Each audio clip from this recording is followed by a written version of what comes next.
the Trump administration now has brought back the original version of this, more or less. That's my understanding. So unless somebody has more information, his proclamation or his executive order here, there's really no specifics on what they intend to do. So I think that they're just going to bring back the original test. You know what I mean? I highly doubt that. I view this as just like their hook. Like, hey, we're going back. Like, we were weak. We've been weak for so long, and now we're back to being strong. It's the same invigoration that I'm sure people may have felt with the Kennedy thing. There's probably some people that hated that, and there was also some people in such a militaristic era that were like, yes, that is what we need. And so there's something to that. I assume there's going to be an overhaul of some of these initiatives from post 2012. And I assume we'll have that laid out to us, in the future. But right now, are they going to do the Krauss-Weber test? I mean, there's just no way. And obviously something has to change because it hasn't been working. Right. We made a change with the Obama administration, which is what everybody can agree on. Still not working. Yeah.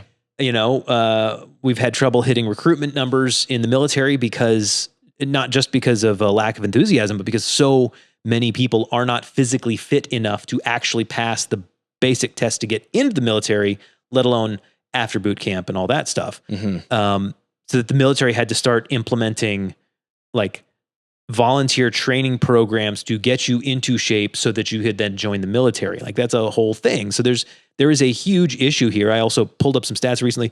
In the 1970s, the prevalence of childhood obesity between the ages of 2 and 19 was around 5%.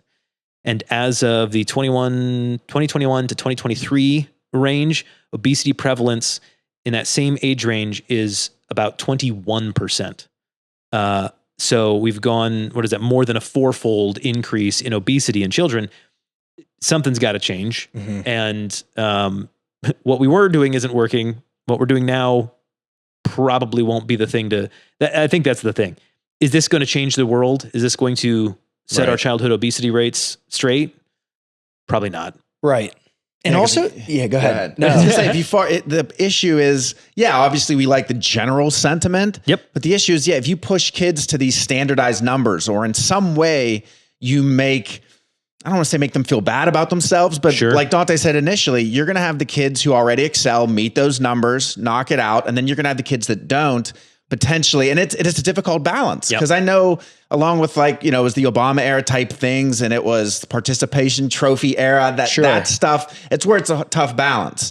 Because if you then say, we went from 20% success to 40, look what we made these kids do. If you make 8-year-olds do those things and they hate it, and what's their association going to be with fitness, with working out? They're going to start to have these negative connotations, but then you can't do nothing either. So it's just a really tough balance for me about what the details of this will be, because I think some combination of, we want some improvement and we have to have some numbers to show that, but at the same time, let's definitely have this be individualized. You want kids who are out of shape and inactive for whatever reason to start to gradually become more active so they can incorporate it into their life, not just suddenly just pass this test and then hate it again. You know? We all have the same goal. Healthier kids. That's a clear goal.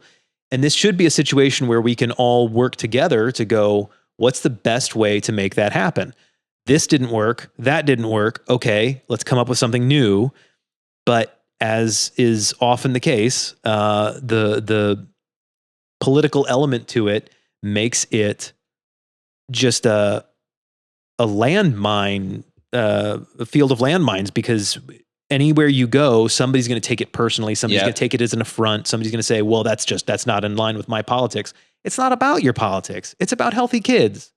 Absolutely. What's going to work? And if it works, great, let's keep it. If it doesn't work, let's throw it out and try something new. Yeah. And the other difficult thing I know with my kids in their gym, they love it. Yeah. But they're not doing push-ups and sit-ups, for better or worse. I'm just saying what they're doing. They're scooter races. And they're on these little there's little scooter things they ride around, and they play kickball and they play tag, and they have all these different games that then Leo will come home and tell me about, and he loves gym.